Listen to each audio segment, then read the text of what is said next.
하나님께 가는 유일한 길은 하나예요. 예수님. 그 예수님이 곧 그리스도라는 거예요. 그리스도는 왕이시며 하나님께서 마지막 시대에 하나님의 백성들을 바벨론으로부터 나오라고 하십니다. 그러면 도대체 바벨론은 어디일까요? 바벨론이란 도시는 우리가 지난 영상에서도 살펴보았지만 하나님을 대적하고 반항했던 니므롯이라는 사람의 나라가 바로 바벨론입니다. 그리고 그 바벨론은 여신을 숭배하며 태양신을 숭배하는 곳이었습니다. 그리고 그 바벨론은 바벨탑을 지으면서 그들이 나타냈던 바로 인본주의, 곧 인간을 신으로 만들어주겠다 하는 그런 사상을 가진 종교 집단이었습니다. 한마디로 말하면 바벨론은 하나님을 대적하고 반항하는 무리들이 바로 바벨론입니다. 그들은 하나님 없는 세상, 하나님 없는 영생을 만들겠다는 그러한 종교 문화 사상을 가지고 세상을 통합시키려고 했던 것입니다. 바벨론의 종교는 하나님을 대적하고 반항케 하는 그러한 자들을 만드는 것이 목적이었습니다. 그래서 바벨론의 종교는 바벨탑에서 나오듯이 바로 인본주의가 이 바벨론 종교의 핵심적인 그런 교리였습니다.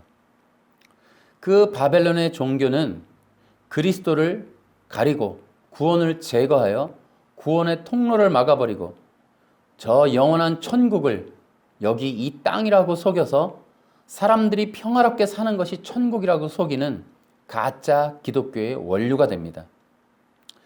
그 바벨론이 만든 종교는 바로 이 사탄의 속성을 바로 구현해내는 것입니다.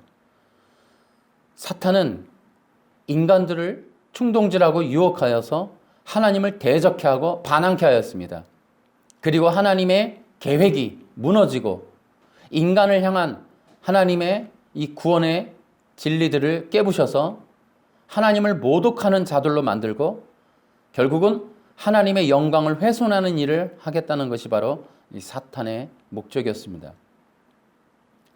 그러한 사탄의 속성이 그대로 구현돼서 나타난 것이 바로 바벨론 문명이라고 할 수 있습니다. 하나님은 우리에게 바로 그러한 바벨론으로부터 지금 나오라고 하시는 것입니다. 그런데 그 바벨론은 어쩌면 우리가 살고 있는 혹은 우리가 속해 있는 종교, 문화, 사상, 바로 그러한 것들이 될 수도 있습니다. 그러므로 우리에게 바벨론으로부터 나오라고 하는 것은 어떤 나라나 구체적인 어떤 지역이나 단체를 말하는 것이라기보다는 그러한 바벨론으로부터 물들어 있는 것으로부터 나오라, 이렇게 말씀을 하고 계신 것입니다. 나오려면 어떻게 해야 될까요? 바벨론을 알아야겠죠. 그리고 바벨론을 알려면 어떻게 돼요? 분별하고 구별해야 할 것입니다. 그런데 문제는 뭐냐면 이 바벨론이라는 것을 분별하거나 구별하기가 쉽지 않다는 것입니다. 창세기에 보면은 아담이 범죄할 때 이 사탄이 유혹을 합니다. 그런데 어떻게 인간이 사탄의 유혹에 넘어가느냐? 사탄은 광명의 천사로 가장하고 위장하여 나타났기 때문에 인간들이 구별하기가 쉽지 않았던 것입니다. 바벨론이 힘든 것은 바벨론이라는 존재와 그런 영적인 배후와 그들이 가진 사상과 종교는 이 땅에 오늘날도 광명의 천사로 가장하여서 세계로 퍼져나갔기 때문입니다. 그래서 분별이 어려워요. 여러분, 종교 속에도, 수많은 종교 속에도 지금 바벨론의 사상과 정신이 숨어들어 있습니다. 근데 그런 것들을 분별하거나 구별하고 혹은 잘라내기가 그렇게 쉽지가 않습니다.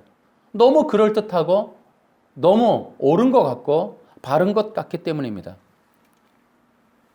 그래서 오늘 우리가 이러한 이 바벨론의 이 종교 문화 사상에 대해서 우리가 구별하고 분별할 수 있는 그런 내용들을 간단하게 살펴보려 하는데 그것이 바로 인본주의라는 거예요. 여러분, 인본주의라는 것을 알면 바벨론을 구별하기가 보다도 쉽습니다. 왜냐하면 바벨론이라고 하는 것은 이 바벨론의 종교 자체가 인본주의예요. 이 바벨론의 종교의 교리가 인본주의예요.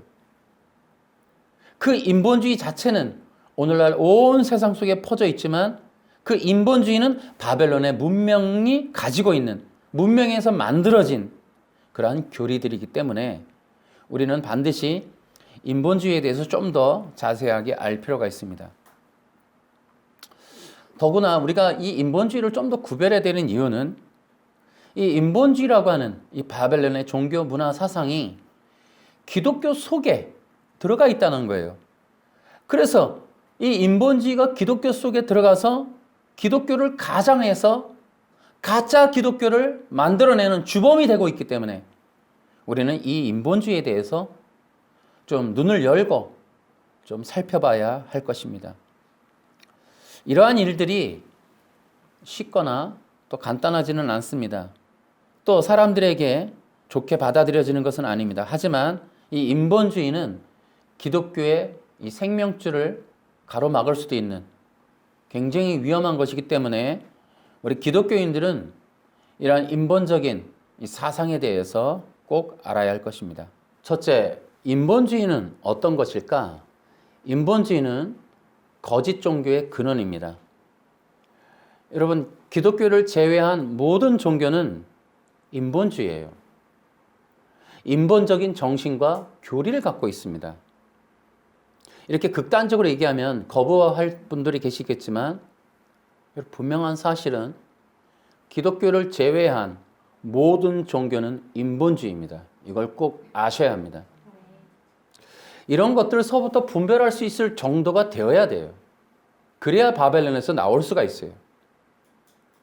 다시 한번 말씀을 드리면 인본주의는 그리스도를 대적하고 반항하며 인간을 거짓 그리스도로 만들어 하나님을 대적해 하는 사탄의 교리입니다. 거짓 종교는 또한 이 진짜라고 하는 것에 옆에 붙어서 진짜 노릇을 하려고 그래요. 그래서 사람들을 속이는 거예요. 여러분, 기독교를 제외한 모든 종교가 인본적인 가짜 기독교의 모습을 갖고 있다는 것은 여러분, 기독교를 제외한 어떤 종교를 통해서도 결코 구원과 영생을 얻을 수 없습니다. 여러분, 기억하십시오. 인간을 구원해내지 못하고 영원한 생명을 주지 못하면 그건 가짜 종교예요. 그들은 말하겠죠. 이 땅에서 행복하고 잘되고 복을 누리는 것이 목적이다. 그렇기 때문에 인본적이라고요. 기독교만이 유일하게 구원과 영생을 줄 수가 있습니다.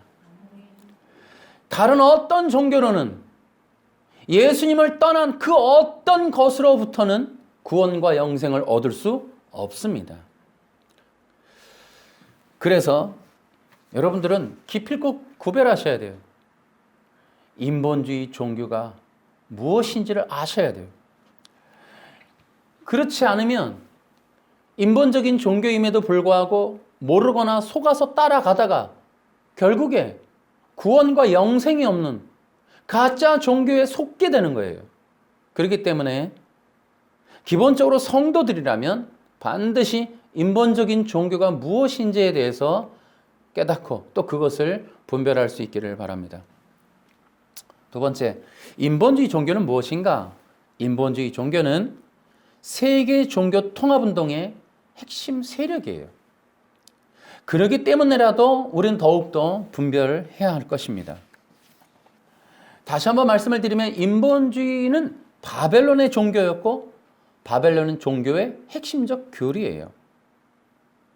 그것이 무엇인가? 인간의 힘으로 영생과 구원을 얻을 수 있다라고 주장하는 거예요. 그런데 바로 이러한 바벨론의 종교, 인간의 힘으로 구원과 영생을 얻을 수 있다라고 하는 이런 인본주의가 세계의 종교를 통합하는 핵심적인 교리가 될 거라는 거예요. 그래서 이 바벨론이 결국 다시 한번 마지막 시대에 세계를 통합하려고 하는, 그래서 세계의 바벨탑을 다시 만들고 세우려고 하는 거짓된 종교 문명 세력으로 나타나게 될 거라는 거예요. 여러분, 지금 온 세상은 다시금 바벨론, 하나의 통합된 세상, 니무롯이 지배하는, 하나님을 대적하고 반항하는 세력들이 세상을 지배하는 그런 문명을 만들기 위하여 정치, 경제, 사상, 심지어 종교까지 통합하고 통치하고 지배하여 완전 장악하려고 하는 그런 시점에 와 있다는 거예요. 인본주의는 어떤 것인가? 인본주의 기독교는 무엇인가? 인본주의라고 하는 형식을 갖고 가짜 기독교 노름을 하고 있는 곳은 그리스도와 구원이 빠진 곳이에요. 그리고 그 자리에 그리스도와 구원을 빼고 그 남은 자리에 무엇을 세웠는가? 인간의 평화, 인권, 환경, 인간의 존엄, 정체성, 혹은 질병과 이 땅에 있는 생명의 문제들을 논의하면서 그러한 것들을 함께 또 나누면서 연합하면서 종교가 통합되는 방향으로 지금 움직이고 있다는 거예요. 여러분, 인본주의를 기억하십시오. 인본주의는 바벨론 프리메이슨들이 추구하는 종교 통합운동의 핵심적인 교리라는 것입니다. 그런데 이러한 바벨론의 인본주의 종교 문화 사상이 기독교 안에 들어왔다는 거예요. 종교개혁 때에 이 종교개혁 이후에 로마 카톨릭이 그 안에서 자체적으로 만든 이러한 이 종교 통합운동의 새로운 조직 단체가 바로 예수회예요. 그 예수회가 주도하는 통합운동의 이러한 조직이 바로 WCC, WEA 이런 단체들이에요. 이런 것들로 통하여서 모든 기독교가 마치 세계 기독교 교회 협의회인 것처럼 말을 하지만 이들이 말하는 교회라고 하는 의미 자체는 우리 기독교만을 의미하는 게 아니에요. 세상의 모든 종교 교파들을 다 아우르는 개념이에요. 그래서 그들은 그리스도와 구원을 빼고 인본주의 가짜 기독교를 통해서 온 세상의 모든 기독교뿐만 아니라 이러한 종교들까지 지금 통합하려고 하는 그러한 시점에 와 있다는 거예요. 여러분, 그런 일들이 지금 우리 한국 교회 안에서도 지금 버젓이 벌어지고 있습니다. 그렇기 때문에 여러분 기억하셔야 돼요. 자칫하면 우리가 예배하거나 우리가 따라가는 교회가, 우리가 소속되어 있는 교회가 예수님을 그리스도로 모시는 그런 교회가 아닌 곳일 수도 있어요. 제가 가장 우려하는 바가 바로 그거예요. 여러분, 기독교인이면서 동성애를 추구하거나 낙태죄를 추구할 수 있습니까? 여러분, 그럴 수 없어요. 당연히 기독교인인데 예수회를 통해서 가짜 기독교를 받아들일 사람 없을 거예요. 그러나 분별하지 못하기 때문에 그런 데를 쫓아가고 있지 않느냐 하는 거예요. 여러분, 인본주의 기독교를 분별하셔야 됩니다. 그것들이 지금 이 시대에 활개를 치면서 마치 그들이 진짜인 것처럼 하지만 가짜 기독교예요. 그리스도와 구원을 빼버리고 영생과 천국이라는 의미와 내용을 조작했어요. 그래서 영생도 여기 이 땅에서의 생명을 늘리는 것, 천국도 바로 여기 이곳에 지상 낙원을 만드는 것, 그런 것들로 다 만들어버렸어요. 그런 게 바로 인본주의예요. 그렇게 기독교의 근본적 본질을 다 왜곡해서 조작해서 결국은 이 바벨론 종교로 전락시키는 그러한 자들이 누군가? 기독교 안에 있는 그러한 자들이 바로 신복음주의자들이라는 거예요. 여러분, 이러한 신복음주의자들이 세계 종교 통합운동을 이루려고 하는 이런 바벨론 인본주의 사상으로 물들어 있는 이러한 자들이 만든 신학교가 미국의 플러 신학교예요. 바로 그러한 신복음주의자들이 로마 카톨릭과 심심치 않게 이 통합하고 연합하는 그러한 기사들을 우리가 종종 볼 수가 있습니다. 여러분, 종교 통합은 바벨론 니무롯의 나라를 다시 만들겠다는 거예요. 하나님 없는 세상.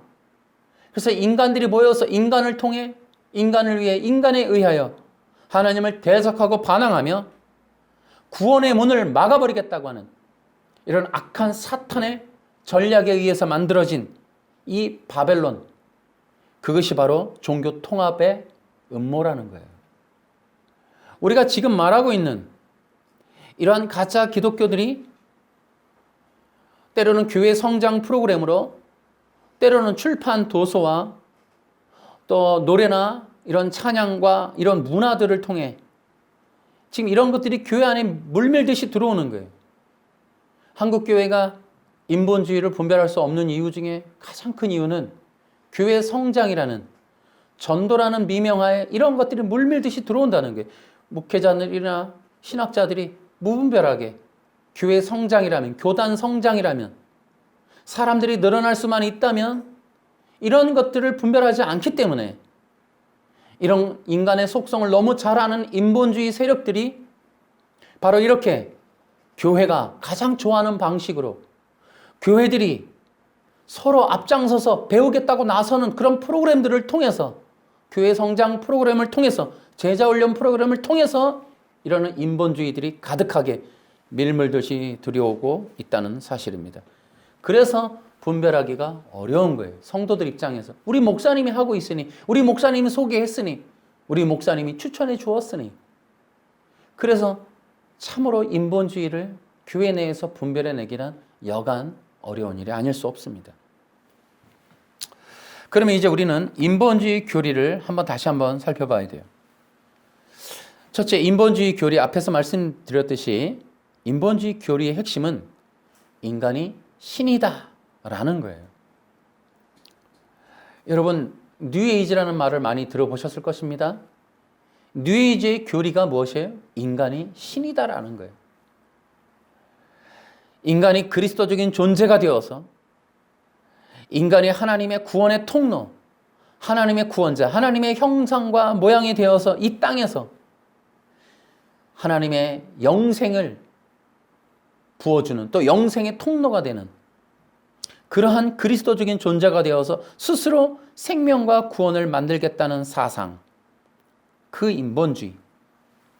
그 인본주의를 통하면 바로 인본주의는 인간이 그리스도적인 존재, 곧 신이 될 수 있다라는 것을 주장하는 거예요. 이것이 언제부터 시작됐어요? 창세기 3장 5절, 이 사탄의 유혹에서부터 시작됩니다. 창세기 3장 5절에 보면 사탄은 말합니다.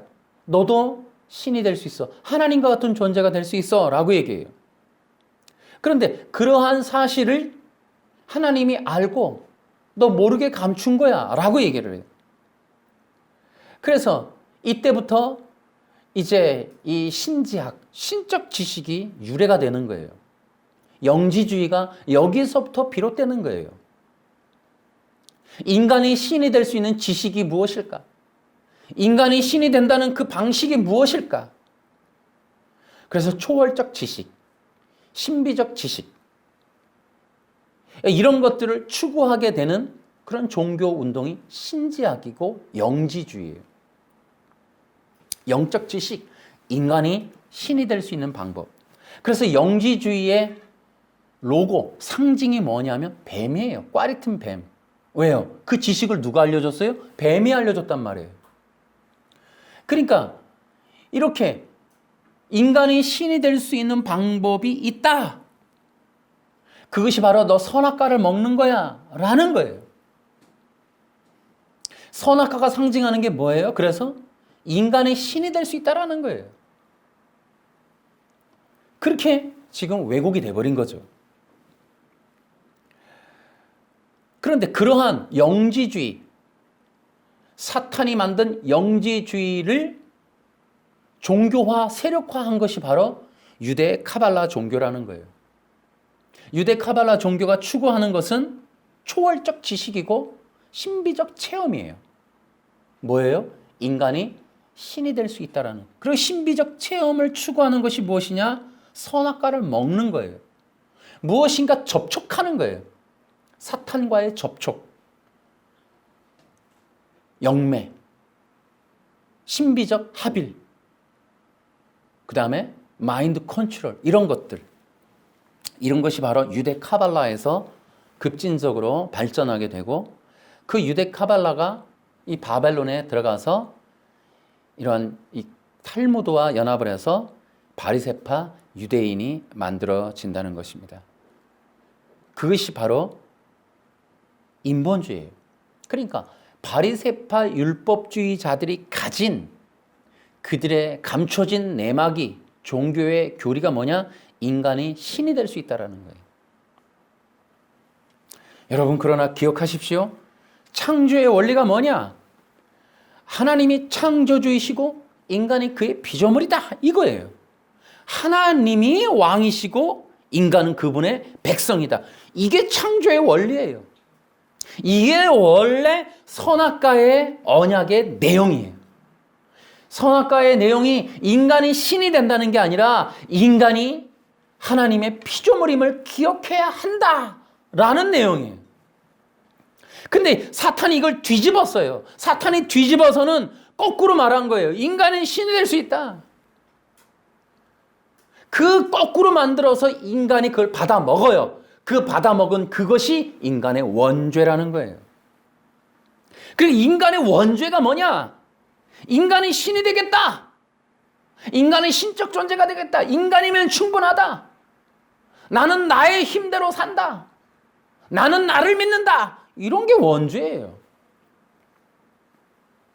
그러나 분명한 사실이 뭐예요? 인간은 결코 신이 될 수 없다는 거예요. 인간은 결코 신이 아니라는 거예요. 이게 진리예요. 이것이 바로 선악과에서 선언한 거예요. 하나님이 인간은 신이 아니야. 인간은 신이 될 수 없어. 이렇게 얘기하신 거예요. 근데 인간은 사탄의 말을 받은 거죠.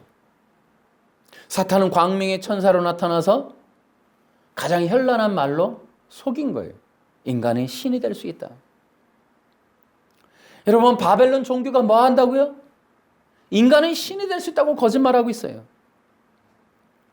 여러분 혹시라도 여러분이 속해 있는 종교가 여러분이 신이 될 수 있는 신적 존재임을, 여러분의 능력이 있다고, 여러분이 특별한 존재라고, 신비한 존재라고, 초월적인 존재라고 하거나 여러분이 신이 될 수 있는 방법이 있다라고 하는 내용들을 가르치거나 주장하거나 여러분들에게 세뇌시키고 있으면 빨리 빠져나오셔야 돼요.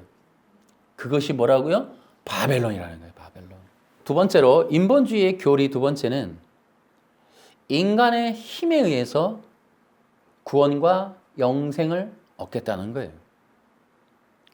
바리새파 율법주의자들의 주장이 바로 이거예요. 바리새파 율법주의자들의 특징이 뭐예요? 구약이라고 하는 그 성경을 문자 해석하는 거예요. 그래서 문자 그대로를 지켜라 이렇게 돼 있어요. 문자 그대로 철저하게 지키면 의롭게 된다. 의인이 될 수 있다.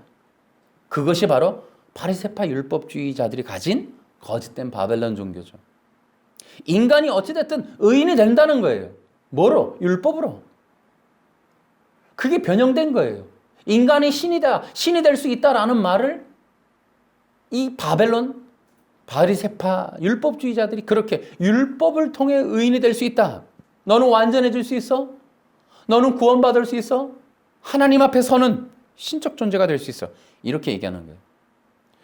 그러니까 그 율법주의자들이 그런 거짓말을 해서 사람들을 속여야 되기 때문에 결국은 그들은 메시아를 없애고 또 이 메시아 사상과 예수 그리스도를 통한 십자가의 구원을 없애버린 거예요. 그래서 예수님이 오셔서 그들을 뭐라 그래요? 뱀의 후손이라고 책망을 하시는 거예요. 실체를 드러내시는 거예요. 그들이 구약이라고 하는 성경을 문자적으로 지키는 것 같지만 그 지킴을 통해 사탄이가 했던 것처럼 인간이 신이 될 수 있는 방법을 그들에게 쇠뇌시켰다는 거예요. 그래서 그들이 신비적 체험, 초월적인 이 능력자가 되기 위해서 그들이 주장하고 행했던 게 뭐냐면 수행, 고행, 품성, 율법이나 계명 지키는 것, 또 금식을 행하는 것, 또한 이 현대적으로 얘기해서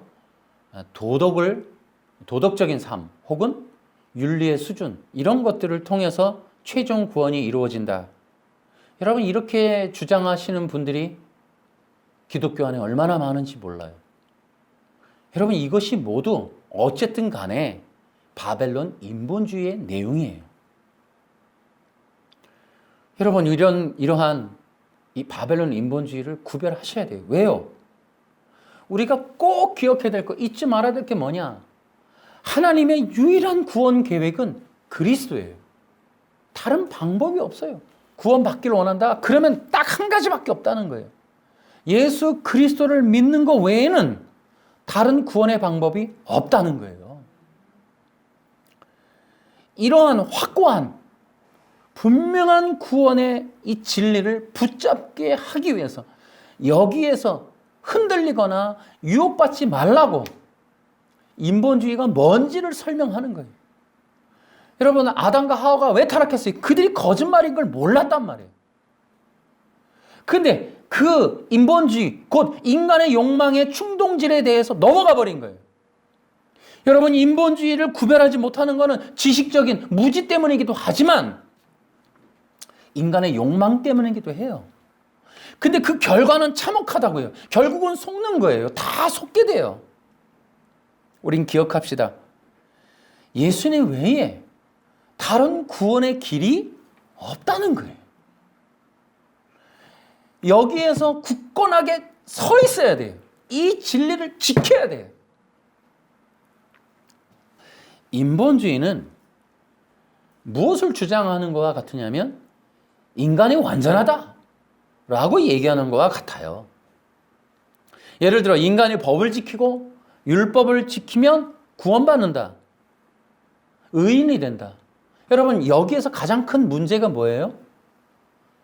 인간이 죄인이라고 하는, 인간 속에 죄가 있음을 간과한 거예요. 빼버린 거예요. 인간이 어떠한 상태, 노력이나 인간이 어떤 행위를 통해 구원받는다라는 건 인간이 지금 로마서에서 말했듯이 죄와 사망 권세 아래 있다는 이 사실을 속인 거예요. 없애버린 거예요. 그래서 예수님 때에도 바리새인들에게 그 책망하시는 이유가 그거예요. 너희들이 절대로 율법을 지켜서 의인 된다는데 그거 안 된다라는 거예요. 내가 어떻게 해야 영생을 얻으리까? 그 문제도 마찬가지예요. 계명을 지켜야 된다. 여러분, 놀랍게도 이것이 진짜 문자적인 계명이냐? 아니라는 거예요. 충격적이게도 예수님이 말씀하시는 건 인간이 어떻게 구원받느냐? 죄를 해결해야 된다는 거예요. 그게 마태복음 19장의 얘기예요. 인간이 죄에서 구원받아야지 구원받는다. 죄의 문제, 죄의 종로로서의 문제, 사망의 문제가 해결돼야 영생을 얻을 수 있다. 그 얘기를 그렇게 실제적으로 말씀해 주신 거예요. 그러므로 계명이란 뭐냐? 인간이 죄인됨을 알게 한다. 갈라디아서도 나오죠. 여러분, 바울이 말하는 율법의 용도 두 가지. 첫째는 죄를 알게 하는 거예요. 두 번째는 뭐라고요? 그리스도에게 가게 하는 거예요. 여러분, 인본주의가 무서운 건 뭐냐면 법을 지키면, 이런 얘기는 뭐냐면 또 쉽게 말하면 안식일을 지키면 뭐 율법, 윤리, 도덕을 행하면, 이런 얘기는 죄와 사망의 문제를 빼버리고 하는 얘기예요. 그걸 덮어버린 거예요. 가린 거예요. 사람들에게 속이는 거예요, 지금. 인간이 절대로 계명을 통해서는 죄의 문제 해결 못합니다. 이 죄의 문제는, 여러분, 죄는 뭡니까? 사망이에요. 이 죄와 사망의 문제는 외부로부터, 인간 외부로부터 누군가 오셔서 해결해 주셔야 되는 거예요. 인간 스스로는 안 되는 거예요. 그래서 하나님이 정해놓으신 법이 뭡니까? 이 가죽옷. 누군가 오셔서 피 흘려야 돼요. 피의 옷을 입혀 주셔야 돼요. 덮어 주셔야 된다고. 인간은 반드시 속죄의 제물을 통해서 죄가 씻겨져야 구원받는 거예요. 그래서 여자의 후손이라는 메시아를 예언해 주시는 거예요. 인간의 구원은 율법의 지킴의 문제가 아니고 구원자가 오셔서 그 피로 말미암아 죄를 씻겨줘야 되는 문제, 사망의 문제를 해결해 줘야 되는 그런 문제라는 거예요. 그런데 율법을 지킨다라는 건 뭐냐면 인간의 죄의 문제, 사망의 문제에 대해서 전혀 지금 의식할 필요 없다는 거예요. 그거 없다는 거예요. 그러니까 인간이 지금 부족한 상태인데 율법을 지키면 완전해질 수 있다. 의의 자리에 간다. 여러분, 이것이 가짜 기독교의 내용이에요. 진짜 기독교가, 이 복음이라는 건 뭐예요? 인간이 죄의 문제에서 구원을 어떻게 받을 것이냐는 거예요. 사망의 문제를 어떻게 해결할 것이냐는 거예요. 그것이 바로 여자의 후손이신 예수님이 오셔야 된다는 거예요. 예수님을 믿어야 된다는 거예요. 예수님이 아니면 해결할 수 없다는 거예요. 이렇게 십자가의 복음이 정해져 있어요. 세워져 있다고요. 그런데 인본주의자는 뭐라 그래요? 그래, 알았다. 십자가의 복음은 절대적인 것이니 못 건드리겠고, 그리고 인본주의를 어떻게 또 변질시켜요? 예수님을 믿고 구원 받은 다음에 그 다음엔 고행, 수행, 계명, 또 율법, 그 다음에 도덕, 윤리 이렇게 해야 된다. 예수를 믿었으니 또 해야 된다. 그렇지 않으면 어떻게 된다? 구원이 취소된다. 이렇게 얘기하는 거예요. 그래서 그들은 여러분 어떻게 보면 더 악한 바벨론의 인본주의자예요. 지독한 바벨론주의자들이에요. 결국은 예수님의 십자가를 통한 구속을 완전히 없애버리려고 하는, 가리려고 하는, 그것이 부족하다는 거예요. 인간의 도덕이 없이는 안 된다는 거예요. 그래서 결국은 이 바리새파 율법주의의 악한 점이 뭐냐면 결국은 자기들이 만든 특별한 어떤 법, 그걸 통하여 구원이 이루어진다라고 주장하므로 예수님이 아닌 자기들이 만든 법으로 사람들을 다시 필터링, 재세탁하려고 하는, 그래야 자기들의 종교적 기득권을 유지할 수 있기 때문에 그들은 자기들의 율법을 새로 갱신하고 계속하여 만들어내는 거예요. 그것이 뭐다? 장로들의 전통이라는 거예요. 여러분, 인본주의자들은 그래서 죄와 사망의 문제를 가린다는 거와 또 하나, 최근에 이런 앤드류 강이나 이 마지막 사명, 심지어 이 안식교, 재림교 이런 사람들이 가지고 있는 근원적인 문제가 뭐냐? 죄라는 것과 원죄라는 걸 구분하지 않는다라는 거예요. 그래서 구원이라고 하는 것이 뭐예요? 죄와 사망의 세력, 권세로부터의 구원임에도 불구하고 행동적인 잘못을 안 하는 것에 그런 것들을 개선하는 것을 이 죄에서의 구원이라고 말하는 이런 왜곡된 변질, 속임, 유혹 이런 것들이 구조적인 문제라는 거예요. 그래서 그들은 악한 자들이에요. 악한 자들.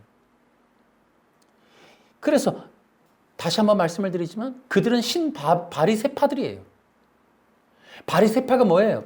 인간의 근원적인 원죄를 부정하고 원죄를 인정하지 않으므로 인간이 현재 완전한데 그 인간이 지금 잠시 잘못하는 일들이 있는데 그런 것들을 율법을 지킴으로 보완해서 다시 완전한 존재로 나아가게 된다라고 하는 거대한 큰 교리적인 원리에서 그들이 바리새파적인 율법주의를 주장하는 거예요. 그래서 인간이 무엇을 행동을 하면 의롭게 돼.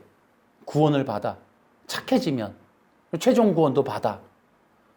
여러분, 이 모든 게 바벨론의 후손들인 바리새파 율법주의자들의 신학을 그대로 오늘날에 구현하는 거예요. 이들이 대부분이 미국의 그런 프리메이슨들이 만든 가짜 기독교 단체들에서 나오는 이야기들이에요.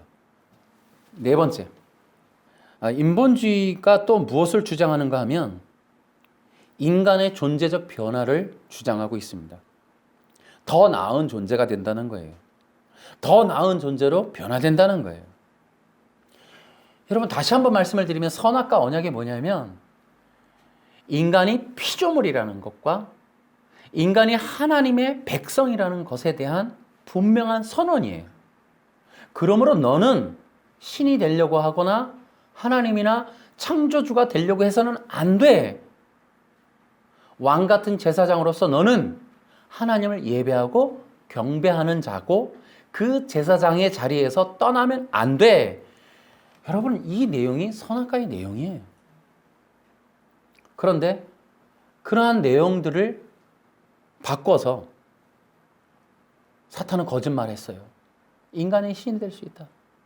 인간이 더 나은 존재, 더 나은 존재로의 변화, 인간이 더 나은 존재로의 성장이 있을 수 있다. 이런 내용들을 교회가 자꾸 얘기하는 거예요. 그러나 복음은 뭐냐면 우리는 피조물이라는 거예요. 우리는 백성이라는 거예요. 하나님이 원하는 의가 뭐예요?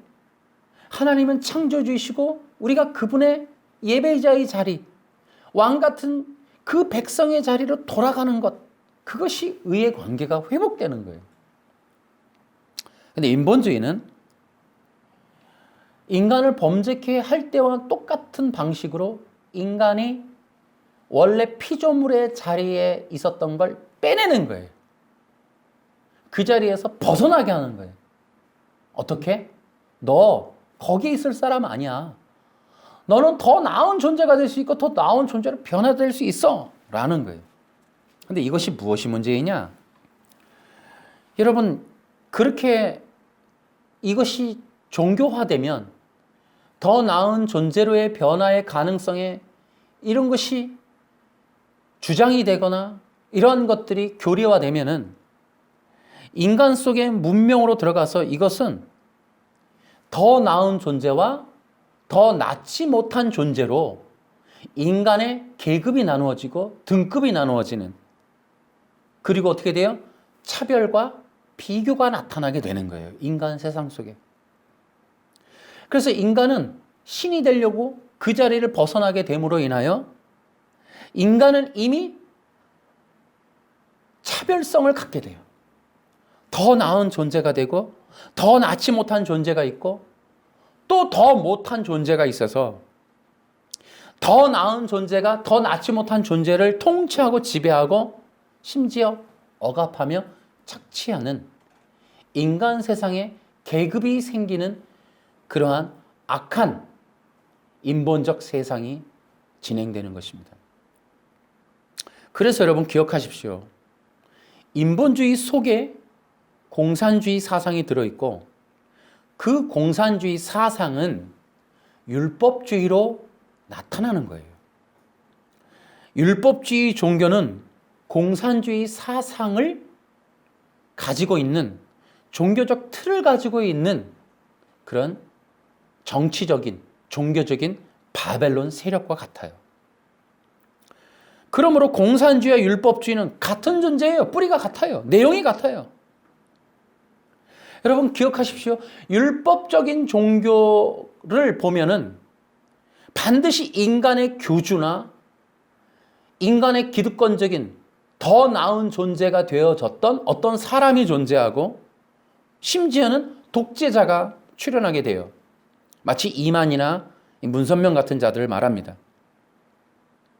그래서 이 율법주의는 공산주의 사상을 가지고 있고 율법주의 종교가 구축이 되면 반드시 인간 독재자, 인간 교주, 인간 신이 나타나요. 그리고 그 자의 말과 사상, 그것들이 교리적으로 되고 그 교리가 가르쳐지고 그 교주의 주장이 실현이 되고 그 교주의 욕망이 꿈이 되고 종교화되면 그 단체는 이단이 되고 결국 그 단체가 커지면 사회적인 암적인 존재로서 변질이 되는 것입니다. 그러한 집단들이 커지게 되면 당연히 지배 체제가 생기고 권력이 생기고 서열이 생기겠죠. 또 그런 권력에 기승하여 더 나은 존재, 더 높은 존재로 상승하고 싶어하는 종교에 충성하는 자들이 생기고 또 그런 아첨하는 자들이 생기겠죠. 그러다가 보니까 이런 율법주의 종교는 반드시 악한 종교를 끊임없이 재생산하게 되어 있다는 거예요. 이단은 또 이단을 낳고 그 이단이 또 다른 이단들을 끊임없이 재생산하는 그런 일들이 펼쳐지는 거예요. 여러분 공산주의는 마찬가지예요. 공산주의도 지배체제. 공산이라는 게 뭐예요? 원래 계급이 없는 사회다. 이런 가짜예요. 그래서 공산주의가 동무라고 얘기를 해요. 그러면서도 결국은 이 공산주의가 지향하는 것이 한 사람의 독재자를 향한 추종과 충성이에요. 그래서 이 공산주의는 똑같은 존재라는 개념이 아니라 더 나은 존재, 특별한 존재, 더 높은 존재와 더 변화된 존재로의 상승을 꿈꾸는 이런 가짜 인간 지배 체제를 공산주의라고 하는 거예요. 그것이 바로 지금 우리 대한민국 위에 있는 북한을 말하는 거예요. 북한도 인민이라 하고 공산이라 하고 동무라고 말하지만 일당 독재 지배 체제가 공고히 구축된 태양신 공산주의 국가죠.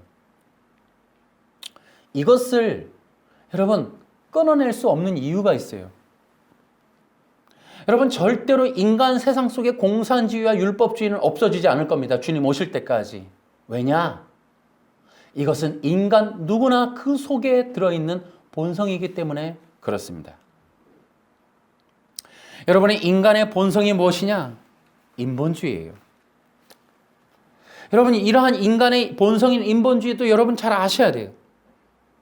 혹시라도 여러분 가운데 그런 분들이 없을 것이지만 우리가 종교를 가지고 기독교를 가지고 교회를 다니는 이유가 내가 이 땅에서 잘 먹고 잘 살겠다. 나의 문제를 해결해 보겠다. 나의 사업의 문제, 자식의 문제를 해결해 보겠다. 더 나은 존재가 되어 보겠다. 라는 욕망으로부터 시작했다면 그것은 기독교가 아니고 바벨론 인본주의 종교를 따라가고 있다는 것과 같은 것이에요. 그래서 이것을 구별해야 돼요. 인본주의가 기독교화하면 분별하기가 매우 어려워요. 인본주의는 기독교 안에서 이런 기복주의와 율법주의로 계속해서 꼬리를 치고 나타나기 때문에 그렇습니다. 당연히 인간 속에 성공하고 싶고 높아지고 싶죠. 돈을 잘 벌고 싶죠. 그러나 그것이 기독교의 본질이거나 기독교를 택해야 될 목적이 되어서는 안 된다는 거예요. 여러분 다시 한번 기억하십시오. 기독교는 그리스도예요. 죄와 사망 권세, 영생의 문제를 유일하게 해결할 수 있는 분, 오직 예수님이라는 거예요. 여러분 이 그리스도의 진리가 이것이 기독교 안에 심겨지기가 어려운 이유 중에 바로 인간의 본성이라는 게 있어요. 여러분 인본주의가 강하면 복음이 들어갈 자리가 없어져요. 인본주의가 종교화돼서 그 교회에 구축되면 복음이 들어갈 수가 없어요. 사람이 자신에 집중된 내가 신이 되고 싶고 높은 자리가 되고 싶고 복을 받고 싶고 성공하고 싶은 자들 속에 당신이 죄인이요. 당신은 구원받아야 돼요. 라고 하는 이 그리스도의 복음은 들어갈 자리가 없어요. 그래서 사탄은 예수님이 지나가시는 길마다 창세기 3장 15절 메시아의 언약이 선포된 이후로 메시아의 혈통이 지나가는 곳마다 인본주의를 뿌려버렸어요. 바알과 아스타롯, 또 이 애굽에 있었던 금송아지, 이러한 만모니즘까지 동원되어서 인간의 현실적인 배고픔의 문제, 성공의 문제, 돈의 문제를 해결하겠다고 하는 이 인본주의가 메시아의 오실 길마다 뿌려져 있었어요. 예수님이 도래하실 초림 때에도 유대 사회엔 잘못된 메시아 사상, 곧 배고픔으로부터의 해방, 로마로부터의 해방, 잘못된 인본주의적인 이러한 사상이 뿌리내리고 있었기 때문에 예수님의 도래를 반가워하지 않은 거예요. 죄와 구속의 이야기를 받아들이질 못하는 거예요. 십자가에 죽는다는 얘기를 제자들이 3번이나 부인하는 거예요. 도대체 못 받아들이는 거예요. 연약한 구세주라고 오히려 그들은 무관심 속에 간과해버리는 거예요. 오늘날도 마찬가지예요. 사탄은 마지막 시대에 예수 그리스도의 재림에 앞서서 세계적인 기독교 안에 인본주의의 씨를 뿌려버리는 거예요. 그 뿌리가 싹이 날 정도가 아니라 뿌리에 뿌리를 쳐서 완전히 밀림을 이룰 정도로 만들어서 도저히 복음의 씨가 들어가지 못하도록 만들어버리는 거예요. 돌뿌리를 심어버리는 거예요. 사람들의 심령 속에 도저히 예수님이라고 하는 분의 이 복음이 메시아의 진정한 의미가 들어가지 못하도록 만들어버리는 거예요. 오늘날에도 마찬가지라는 거예요. 여러분, 사람들에게 회개하라고 말해보십시오. 그 목사님 위험해집니다. 오늘날에 인본적인 것이, 가치가, 사상이 교회 안에 만연한 상태에서 여러분, 죄와 회개를 말하기가 쉬울 줄 아십니까? 절대 어려워요. 복음에 들어가기가 쉽지가 않아요. 이것이 가장 가슴 아픈 거예요. 성경을 가지고 얘기하고 설교라는 틀 안에서 무엇인가 유명하신, 좋으신 그러한 분들이 설교라는 행위를 하지만 여러분, 이 어마어마한 탑들이, 바벨탑이 쌓여지고 있다는 것에 대해서 잘 이해하지 못하는 경우가 너무 많습니다. 사람들은 죄와 구원의 문제를 간과하고 있어요. 교회와 기독교를 통해 죄의 문제, 사망의 문제를 깊이 고민하는 분들이 없어요. 여러분이 인본주의가 하는 일이 바로 그거예요. 죄와 사망의 문제를 제거해버리고 긍정의 힘, 인간이 잘 되는 거, 복 받는 거, 여기서 어떻게 인간관계를 잘할 것이냐 하는 문제들을 논해버리면 여러분, 기독교의 본질은 사라져요. 여러분, 사회는 점점 더 각박해져 가고 있습니다. 더욱더 진리의 문제에 무관심할 수밖에 없는 사회로 진입해 가고 있어요. 여러분, 사람들은 오히려 이렇게 하다 보면 인간의 본성에 있는 것에 충실하는 것이 좋은 종교이거나 인간의 본성에 제대로 충족시켜주는 교회를 좋은 교회라고 생각할 가능성은 많아집니다. 여러분, 자기의 중심성이 강한 자들에게 죄나 회개를 얘기하면 누가 좋아해요? 환영하지 않아요. 그런데 여러분, 욕망의 실현을 추구하는 방법론을 얘기해 보세요. 사람들은 거부 반응을 갖고 있지 않아요. 여러분, 자식의 문제나 내 마음의 문제나 내 현실적인 문제를 얘기하는 것에 대해서는 사람들이 거부 반응이 없어요. 그러나 지옥, 천국, 죄, 사망, 구원, 피, 이런 문제에 대해서는 사람들은 거부 반응이 있어요. 그래서 인본주의가 깔리면 예수님이 들어갈 자리가 없어진다. 인본주의 기독교를 깔아놓으면 절대로 십자가의 복음은 사람들에게 들리지 않게 될 것이다 라는 거예요. 여러분, 이렇게 인본주의가 기독교 안에 깔리는 이유 중에 하나는 우리가 부정할 수 없는 건 1517년 종교개혁으로부터 나왔다고 하는 이 개신교, 좀 더 나가면 개혁교회, 개혁주의, 여러분, 이렇게 말들은 하는데 이러한 것들로부터 우리가 이러한 심각한 인본주의적인 영향을 받았다라고 하는 것에 대해서는 사람들이 잘 이해하지 못할 때가 있어요. 그런데 여러분, 교회 안에 인본주의가 깔리게 된 원인 중에 하나는 개혁교회의 부패라는 것이에요. 여러분, 어떤 것들이 있습니까? 여러분, 이 개혁교회라고 하지만 우리가 카톨릭으로부터 개혁했다 하지만, 빠져나왔다 하지만, 여러분, 너무너무 카톨릭과 닮은 구조를 가진 것들이 어디 한둘이 아니에요. 카톨릭의 신부들이 그런 얘기 했다잖아요. 어떻게 로마 카톨릭이 실패한 것을 개신교가 따라하고 있느냐, 반복하느냐. 로마 카톨릭이 종교개혁의 방망이를 맞은 이유는 베드로 성당을 짓는 돈이 부족하여 면죄부라고 하는 구원을 돈벌이로 전락시켰던 것에서부터 비롯되었는데, 개신교가 하고 있는 일이 무엇이냐? 헌금을 거두어, 복 받는다는 것으로 헌금을 거두어 건물 짓는 데 혈안이 되어 있구나 라는 지적을 로마 카톨릭에서 한 적이 있어요. 그뿐입니까? 여러분, 교황과 추기경들을 비롯한 교권, 한국 기독교 가운을 입은 자들의 교권, 또 성례전을 통한 구원의 시혜, 구원의 방법론. 성례전이라고 하는 게 교권을 강화하기 위한 로마 카톨릭의 전술이었는데 개신교가 철저하게 그런 이 성례전 중심의 교권을, 기득권을 강화시켜놨다는 거예요. 목사 없이는 절대로 성례 집행 안 되고 성례 집행 없이는 구원조차도 효력이 없다. 여러분, 이런 것이 로마 카톨릭으로부터 무엇이 개혁됐다는 거예요? 그뿐입니까? 성경에도 없는 절기 만들어서 절기를 지키는 1년 연중 절기를 지키는 방식의 모든 내용들이 로마 카톨릭으로부터 전혀 한 발자국도 개혁되지 않았어요. 여러분, 그런 것들을 제가 간단하게 정리해보면 이렇습니다. 개혁교회가 무엇이 부패되었는가? 첫째는 돈에 지배받는 구조가 구축되어 있다는 거예요. 우리가 계속해서 자체적인 내부적 반성을 하는 것이 뭐예요? 성직 매매가 있다. 교회 안에 직분을 매매한다. 돈을 받고 권사 장로 준다. 또 한국교회가 외형적 성장, 물질주의, 물질 만능주의가 가득하다. 헌금 내면 복을 받는다라고 하는 이 물질주의가 만연되어 있다. 이런 것들 얼마나 많아요. 여러분, 이것이 다른 종교가 그렇습니까? 아니에요. 개혁교회가 이러고 있다니까요.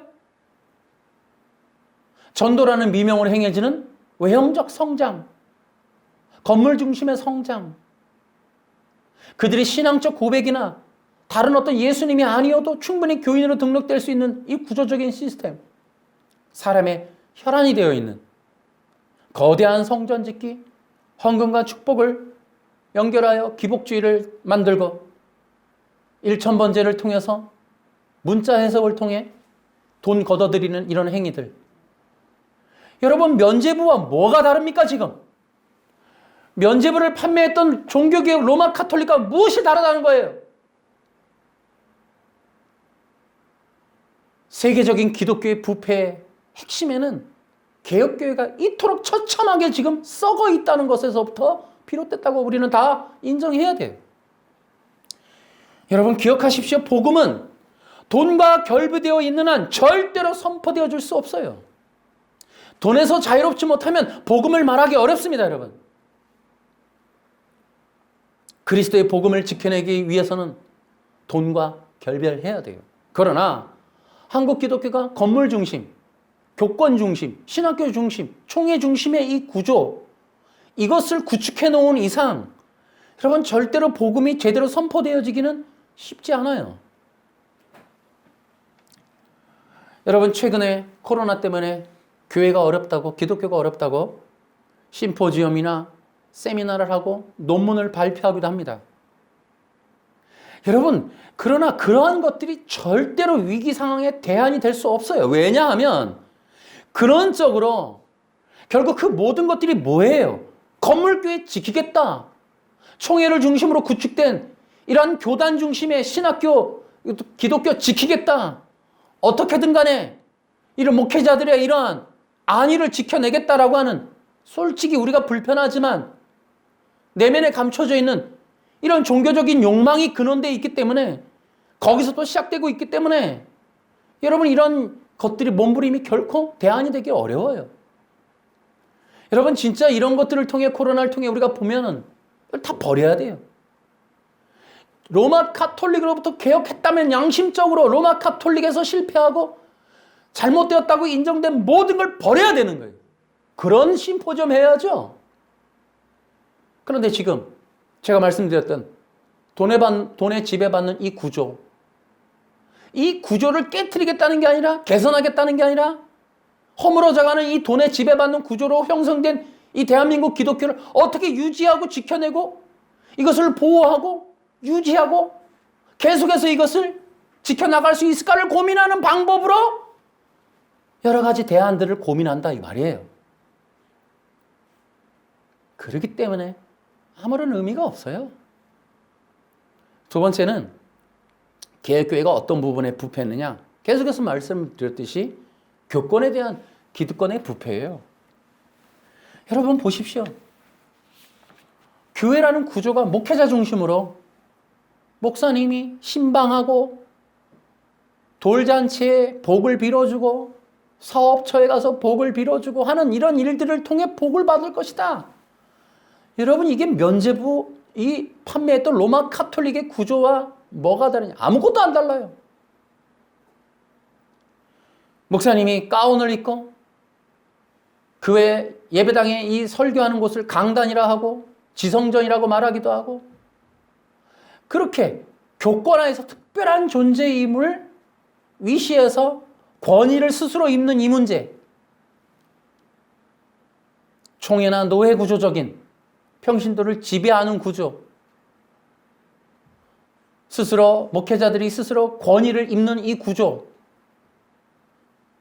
절대로 강단을 침범하지 못하거나 혹은 목사에게 신성한 권위까지 부여할 정도의 이러한 교권에 대한 기득권, 이걸 버리지 않는 한 기독교는 이 부패한 문제를 해결할 수 없어요. 못 살아나요.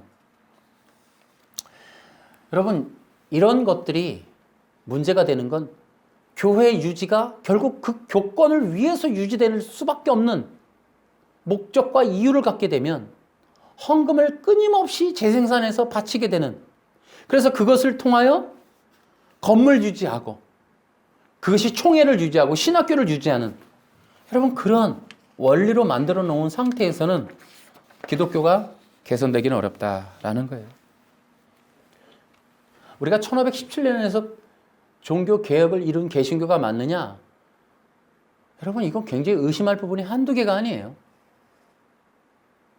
여러분, 거대한 종교 권력을 만들어 놓은 이것을 깨트리지 않으면 안 돼요.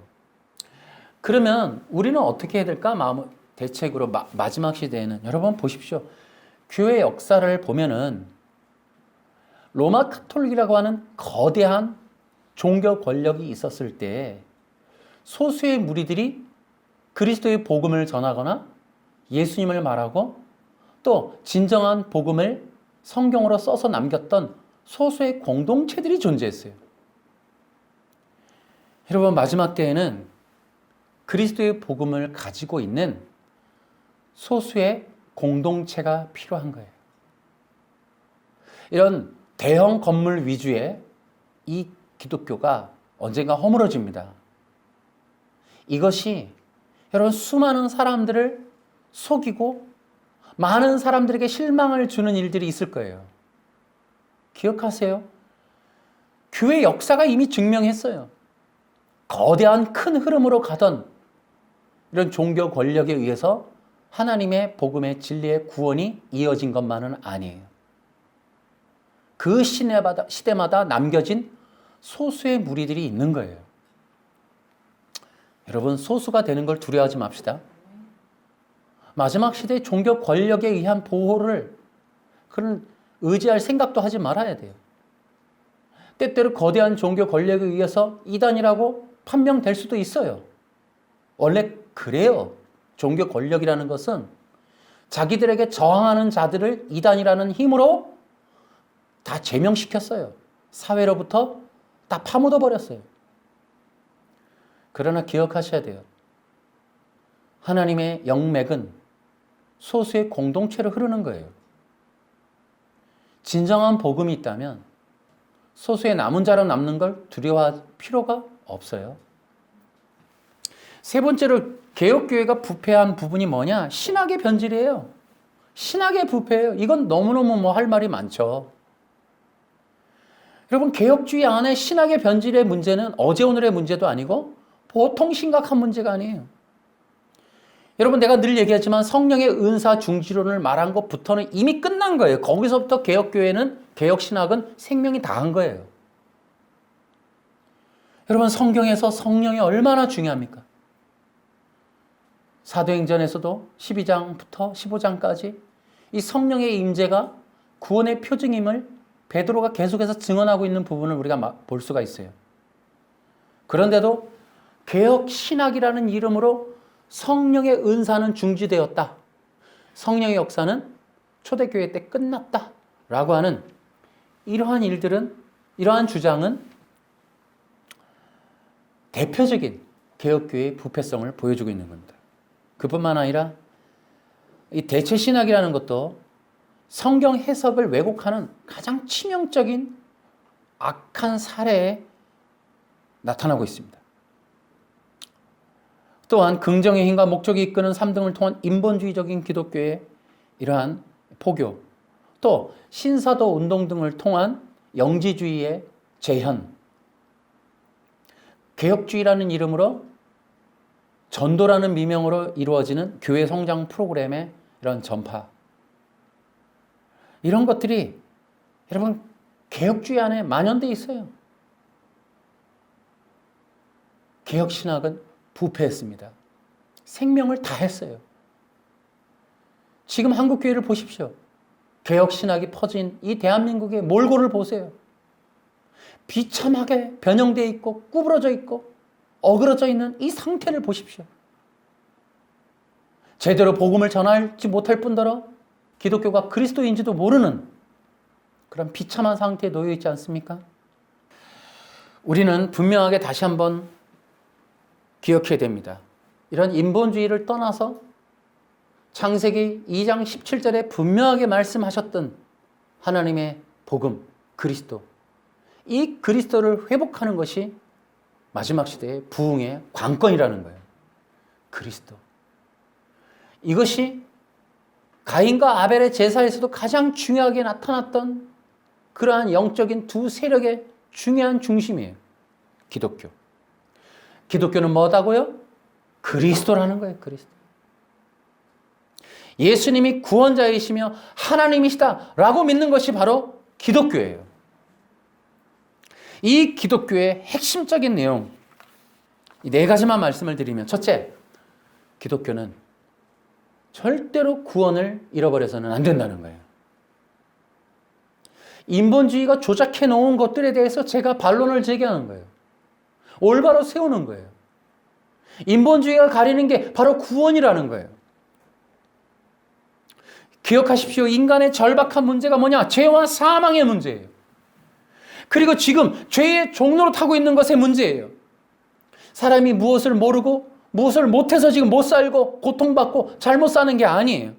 죄의 문제, 죄의 종로로 타고 있기 때문에 인간이 고통받는 거예요. 여러분이 잘 살고 싶습니까? 문제를 해결하고 싶습니까? 당연히 죄와 사망에서부터 구원받아야 돼요. 그것이 없이는 인간의 근원적인 문제 아무것도 해결이 안 돼요. 여러분, 헌금을 많이 바친다고, 기도를 많이 한다고 되는 게 아니에요. 죄와 사망의 문제가 해결돼야 됩니다. 이것이 해결돼야 인간의 근원적인 문제가 풀리게 됩니다. 두 번째는 영생입니다. 여러분, 사탄은 바로 이 영생의 문제를 다 변질시키고 왜곡시켜 놨어요. 기억하십시오. 영생은 예수님이 영생이에요. 영생은 예수님 안에 있습니다. 영생은 예수님을 믿고 예수님과 영적인 연합을 이룰 때 영생을 받는 거예요. 절대로 어떤 행위나 율법이나 공로나 도덕이나 윤리로 영생을 얻는 것이 절대로 아니에요. 영생은 그 아들에게 있는 거예요. 영생은 예수님을 믿는 그 즉시 거듭나서 새 생명을 받게 되는 겁니다. 에베소서 2장 5절에 이렇게 기록되어 있습니다. 하나님의 뜻을 따르지 않아 영적으로 죽은 우리들에게 그리스도를 통하여 새 생명을 주신 것입니다. 여러분은 하나님의 은혜로 구원을 받았습니다. 이렇게 에베소서 2장 5절에 기록되어 있습니다. 여러분, 성도들이 누구냐? 예수님을 믿고 새 생명의 삶을 사는 것이 성도들이에요. 성도들은 예수 그리스도의 생명을 오늘날 지금 현재적으로 살고 있는 자들이 성도들입니다. 그러므로 두 개의 생명을 사는 거예요. 하나는 육체의 생명, 하나는 예수님의 생명. 여러분, 거듭난 자들은 새 생명을 살고 이 새 생명으로 임하시는 것이 바로 성령이세요. 성령님이 누구냐? 생명의 성령이시라는 거예요.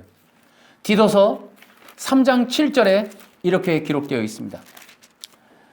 우리가 하나님과 올바른 관계를 맺게 하셨습니다.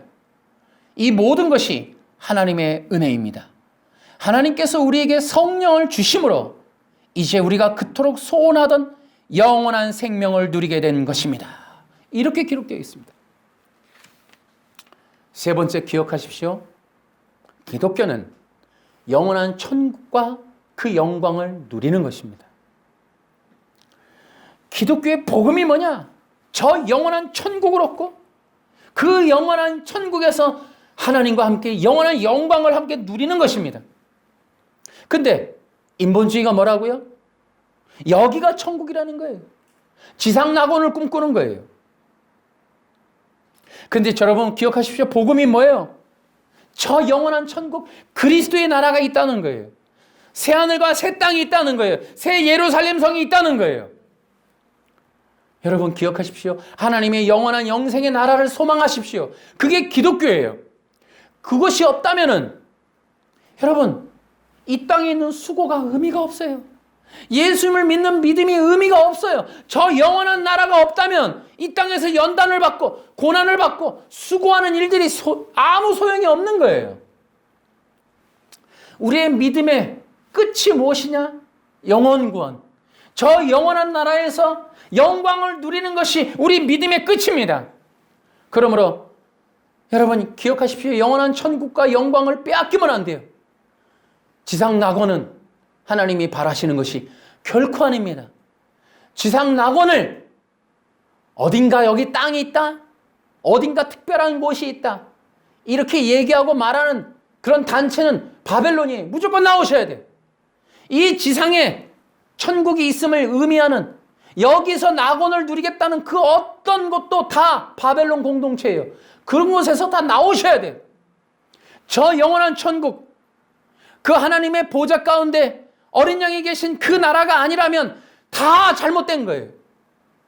우리는 절대로 영원한 천국을 잃어버려서는 안 됩니다. 우리 이 땅에서 끝날 거예요. 썩어질 거예요. 그리고 예수님의 재림과 함께 저 영원한 나라에 함께 갈 겁니다. 기억하십시오. 영원한 나라를 빼앗겨서는 안 됩니다. 네 번째로 여러분 인본주의와 다른 기독교는 뭐냐? 처음부터 끝까지 그리스도라는 거예요. 이 그리스도를 잃지 않으시기 바랍니다. 그리스도가 전부이십니다. 그리스도가 왕이며 그리스도가 하나님이세요. 온 세상이 왜 지어졌느냐? 그리스도의 영광을 위해서 지어진 거예요. 온 세상의 모든 것은 그리스도를 알게 하기 위해서 지어진 거예요. 하나님 당신이 그리스도를 통하여 계시하셨고 그리스도를 통하여 나타나셨어요. 우리 인간을 그리스도의 형상으로 만들으셨고 그리스도를 통하여 하나님이 영원한 나라에 오도록 만들으셨어요. 기독교는 그리스도입니다. 여러분 인간의 그 놀라운 영광이 언제 빛나게 되느냐? 그리스도 안에 있을 때 빛나게 되는 거예요. 여러분 인간이 가장 비참할 때가 언제냐? 그리스도를 벗어날 때예요. 여러분 그리스도를 떠나서는 인간은 살 수가 없고 존재할 수가 없어요. 그리스도가 없이는 아무런 가치가 없어요. 인간은. 기억하십시오. 그것이 기독교예요. 하나님이 인간을 지을 때 그리스도의 형상으로 짓고 그 그리스도의 형상인 인간이 하나님을 영원히 경배하고 예배하도록 지어진 거예요. 그러므로 여러분 기억하십시오. 오직 예수 그리스도를 통하여 우리는 하나님께 예배할 수 있습니다. 오직 예수님만이 하나님이라고 찬양하고 경배하고 그 예수님이시 육체로 오신 그 예수님이 곧 하나님이시다. 여기서 잃어버리면 끝장이에요. 이 기독교의 근간인 그리스도를 잃어버리면 종교 통합운동할 때 우리는 아무것도 주장할 수 있는 게 없어요. 구별될 수 있는 게 없어요. 종교 통합운동의 핵심은 그리스도를 빼버리고 하나님께 가는 길은 여러 개인데 각자 가도 된다. 그러나 하나님은 하나다. 이러면서 그리스도를 빼버리는 거예요. 그러나 성경은 뭐라 그랬어요? 하나님께 가는 유일한 길은 하나예요. 예수님. 그 예수님이 곧 그리스도라는 거예요. 그리스도는 왕이시며 하나님이시며 영원한 구원자를 의미하는 거예요. 그분이 곧 하나님이신 거예요. 기억하세요. 예수님이 하나님이라는 사실을 잃어버리면 종교 통합이 되는 거예요. 그러나 기억하세요. 우리가 세계적인 종교, 모든 종교와 다른 건 예수님이 하나님이기 때문에 다른 거예요. 이 진리를 잃지 않으시기 바랍니다. 그래야만이 우리가 인본주의를 구별할 수 있어요. 마지막 시대에 인본주의가 우리를 덮으려고 다가오고 있습니다. 또 인본주의가 대한민국 기독교를 위협하고 있습니다. 지금 너무 많이 깔려 있습니다. 제가 말씀을 드리는 이 모든 내용들이 인본주의의 전부는 될 수 없으나 인본주의적인 어떤 내용의 기초적인 내용들은 됩니다. 이런 것들을 이해하시고 이런 것들을 통해 정말 인본주의 종교, 가짜 종교 그것들이 무엇인지를 분별하셔서 지금 다가오는 이 위기, 세계 종교의 위기, 기독교의 위기, 이런 시대에 진정한 기독교인으로 우리가 영생과 구원을 얻는 그런 자들이 될 수 있길 바랍니다. 기독교는 하나, 오직 예수 그리스도입니다. 예수 그리스도를 놓치면 끝이에요. 오직 예수 그리스도만을 주장하고 그분을 믿고 영생을 얻는 진정한 그리스도인이 되시기를 예수님의 이름으로 축원합니다. 박수를 한번 드립니다.